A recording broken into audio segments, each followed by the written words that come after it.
number one silent killer in Malaysia. Okay. That time, doctor said you don't need to take any medication. We got called off. He feel not well, but then he can't tell where. It's always back to our lifestyle. They do free checkout in most of the pharmacy actually.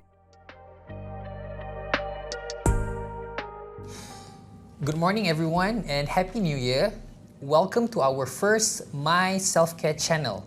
Today we are going to talk about what do you know about your heart. We have a very special guest here today, Peggy, to explore the science behind maintaining a healthy heart and discuss a practical way how to improve your heart. Happy New Year, Miss Peggy. Hey, Happy New Year to you. Yeah, it's my pleasure to be here today. Miss Peggy, I believe everyone, every new year, they have a resolution. Yeah. What is your resolution? It's been a long time, so I want to start back exercise as 3 times per week. As a starting point for me actually. So how about you, Fahmi? My New Year resolution is like everyone else, be healthy. New year, new me lah, I would say. Yeah, Become better than previous.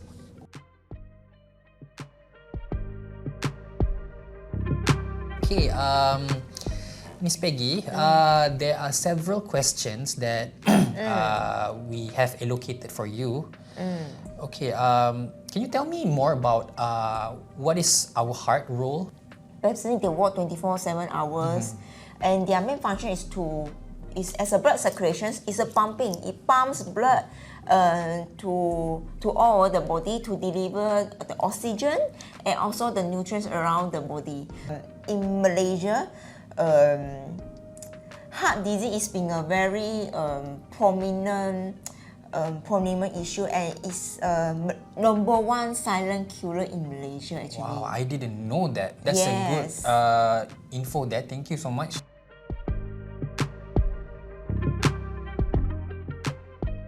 Okay, Miss Peggy, what causes heart disease?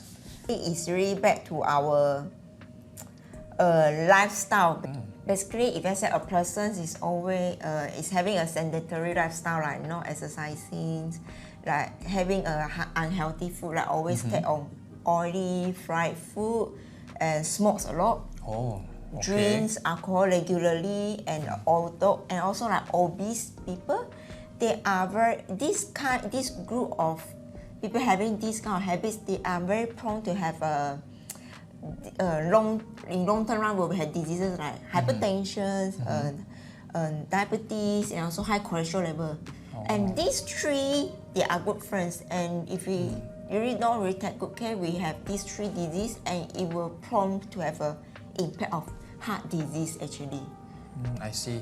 Yes. Remember everyone, we need to take care of ourselves and avoid these 3 things, yeah? Yes. Okay, I do have another question. If my parents are having a heart disease, do I have a high chance of getting the same heart disease as well?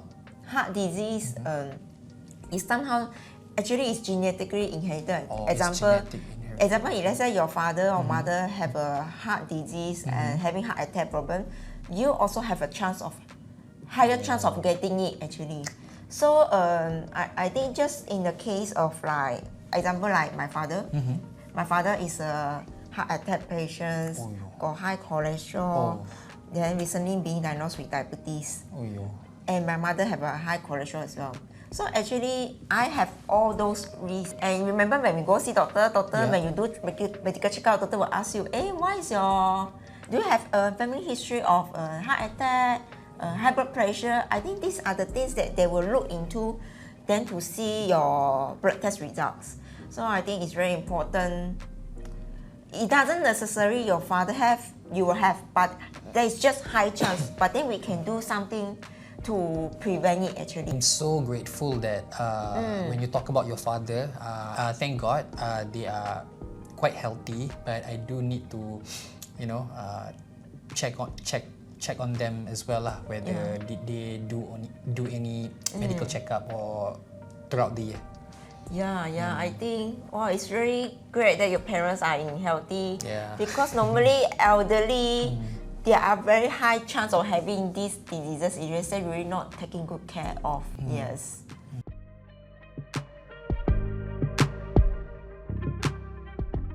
Before having a heart attack, is there any signs that we can actually detect whether that person has a heart disease? For my father's case, before he has a heart attack, actually,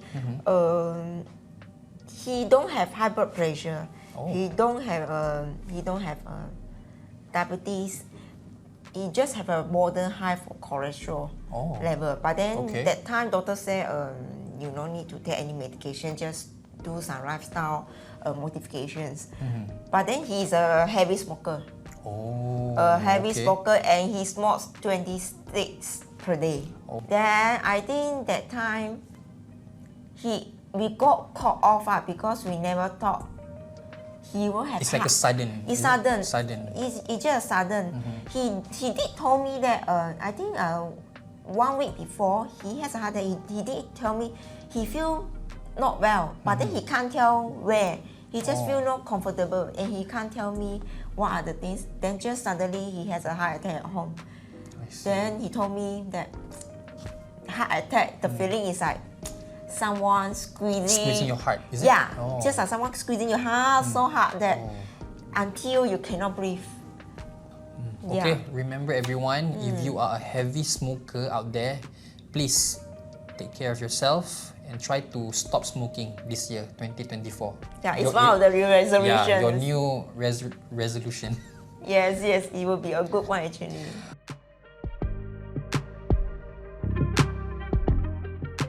Okay, we know that if you smoke a lot, there's a high chance you will get those heart disease.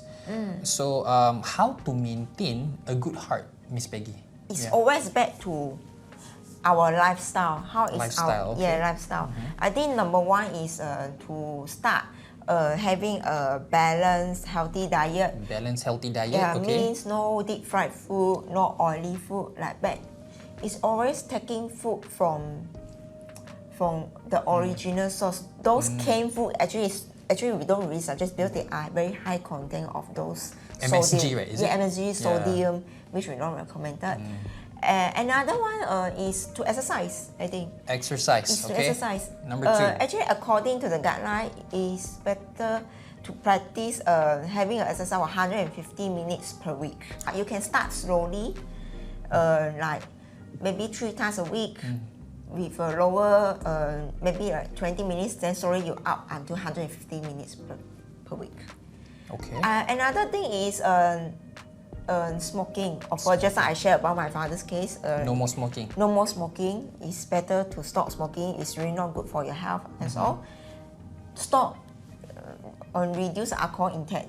Yeah, it's also not good because it will have a high chance of having heart disease as well. Yes. I think one more thing is to do regular checkup. Do regular checkup. Miss Peggy share us 5 very important tips. Okay.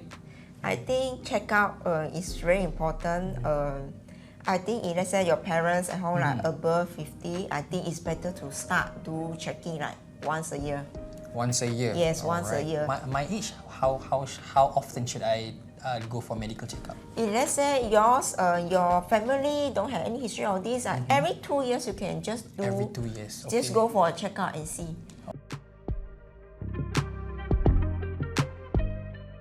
Okay. On the last questions, I would say, what are the key takeaway to give to your audience here that are watching right now? At the starting of year 2024, I think everyone has a responsibility to really take care of their heart, and I think it's always back to lifestyle modifications, eating healthy diet, stop smoking, and do regular checkup. And think regular checkup, at least you can start having a regular checkup like in your nearest pharmacy, to know your blood pressure value, to know your sugar value, to know whether you are having a high cholesterol level or not. Because all these services actually are provided in your nearest pharmacy.